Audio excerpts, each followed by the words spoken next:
Mr. Swarbrick, you was the Sigma team leader of the International Peer Review Assessment of the Court of Accounts of the Republic of Moldova. Can you give us some details, please? Who initiated the assessment and why? Thank you, Violetta. The peer review was initiated by the Court of Accounts itself. I think the key reason for doing this is they want to identify and address and help them improve as an institution, to strengthen the institution, and also to demonstrate to their stakeholders that they are a credible and robust institution doing an effective job for the citizens of Moldova.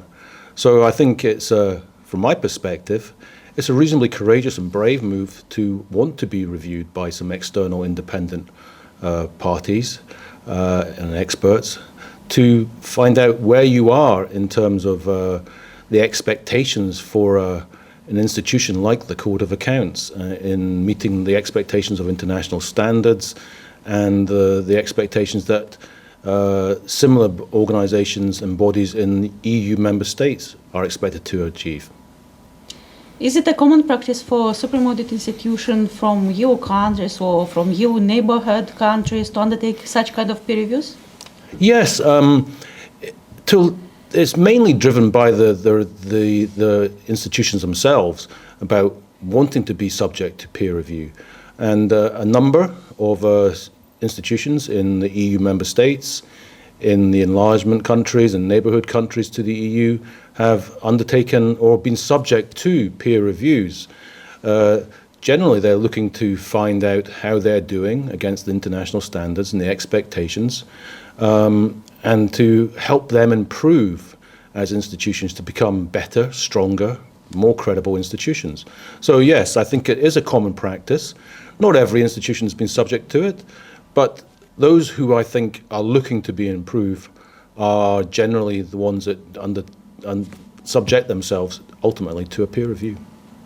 And what is the importance of the peer review for the Court of Accounts and for the public financial management of the country in general, in your opinion?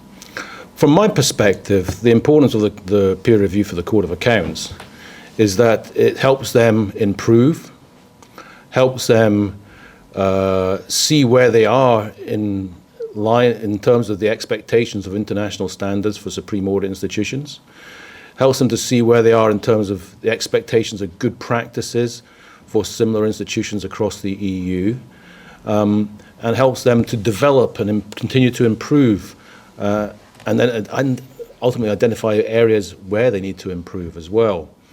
And in terms of the public financial management system in Moldova, I think it's a crucial element is to have a strong Court of Accounts, and anything that can help the Court of Accounts to improve how it does its work, how it supports and audits the public financial management system within Moldova is fundamentally important from my perspective. So I think it has a crucial role for helping the Court of Accounts to improve, so that the Court of Accounts can help the country's public financial management system improve and be strengthened.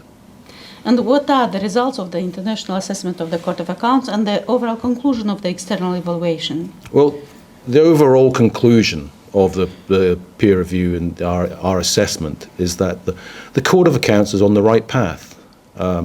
It's moving in the right direction to meet the expectations of the international standards and the expectations of what a good SAI in the EU does, a supreme audit institution does in the EU.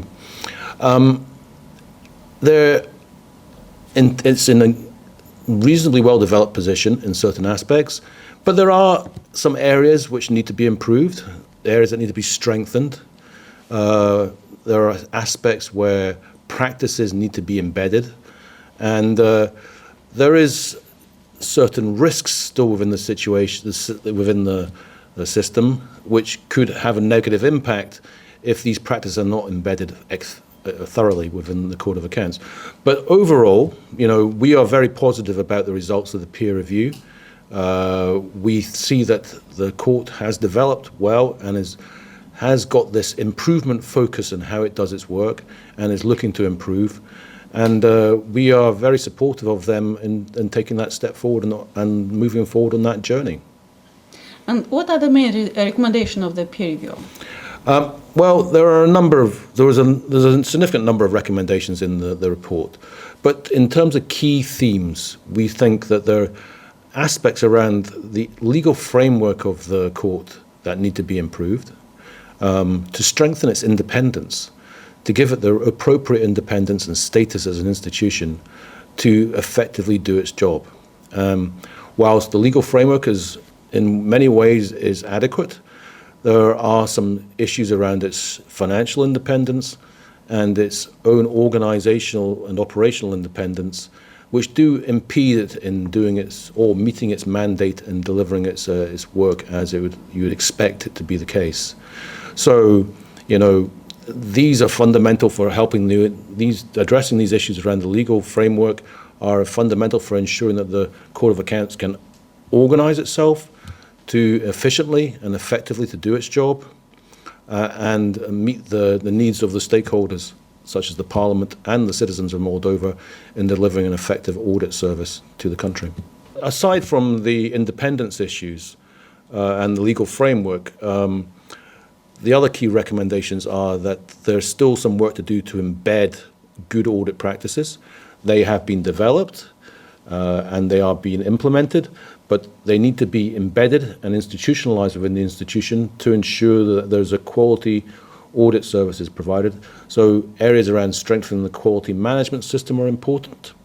And finally, I think there's still some steps to be taken in terms of developing the communication and engagement of the Court of Accounts with its external stakeholders to ensure that the messages of the Court of Accounts are widely understood, for people to understand exactly what the role and responsibilities of the Court of Accounts are, and for them to understand the results of their audits and the work of the Court of Accounts. So those are the sort of key recommendations that I saw from we found from our peer review. And in your opinion, who is responsible for implementation of recommendations? The Court of Accounts or the other institution as well? Well, the Court of Accounts clearly has some responsibility in implementing the recommendations of the peer review. But the Court of Accounts cannot do this in isolation. The Parliament is a key stakeholder here to support the Court of Accounts in moving forward the legal framework of the Court of Accounts, in supporting the Court of Accounts around how the implementation of recommendations that they make through encouraging and holding other parts of the public service accountable for implementing those recommendations. So the Parliament has a clear and important role here in supporting and working with the Court of Accounts to take forward some of these recommendations. Additionally, we see that the ministries, the government, have a clear role in working with the Court of Accounts and addressing some of the recommendations of our peer review. For example, how do they respond to the reports of the Court of Accounts? How are they taking forward the recommendations of the Court of Accounts? Are they working with the Court of Accounts to understand what those recommendations mean and how they can improve the public service for the citizens? And finally, I think there is clearly a role here for other external stakeholders like the NGOs to work with, understand what the Court of Accounts are doing, using their work to encourage, to put influence, to pressure public service to improve, to develop its services effectively and to make better use of public money ultimately. The Republic of Moldova has conferred the EU candidate country status and should undertake a range of actions in order to meet the European Community standards and requirements within the European agenda of the country. Are these recommendations of the peer review aligned with these requirements? Absolutely. I think the benchmarks and criteria we use for conducting the peer review are the international standards for supreme audit institutions, which are the international standards for any institution such as the Court of Accounts across the world. And also the criteria such as what is good EU practice in similar institutions. So these are the criteria we'd expect for any of these type of institutions in the world, but the requirements of the EU to candidate status and through the specific negotiating criteria that are in place for becoming a member of the EU specifically require the Court of Accounts and similar institutions to meet these expectations of the international standards for supreme audit institutions. So they're clearly aligned.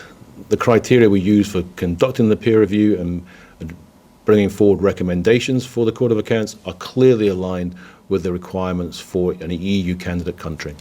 And finally, can you explain us, in your opinion, what is the role of a supreme audit institution for the public management system of a country? Well, I believe that the role of a supreme audit institution within a country is a crucial part of the public financial management system. We citizens all want public services that are delivered efficiently, effectively, and use the hard-earned taxpayers' money in a way that you would expect them to do it. So there needs to be checks and balances in the system to ensure that the government, the executive, ministries, agencies all use public money efficiently, effectively, economically, and in line with the expectations of the law. And the Court of Accounts is the crucial element in providing some of that oversight and the check and balance on that system.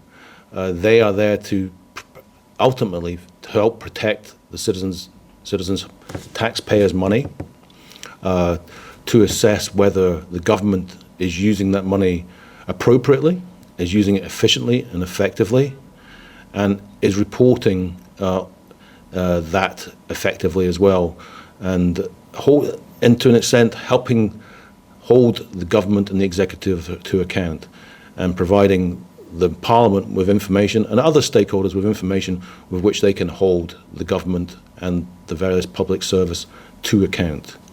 I also see they have a crucial role in helping government public services to improve, to help them providing recommendations about how they can improve the systems, the practices, how they can make more efficient use of public money. And ultimately, this is for the benefit of all citizens. So I see them as a fundamentally crucial part of the public financial management system and the wider governance system in the public service, ultimately completely together.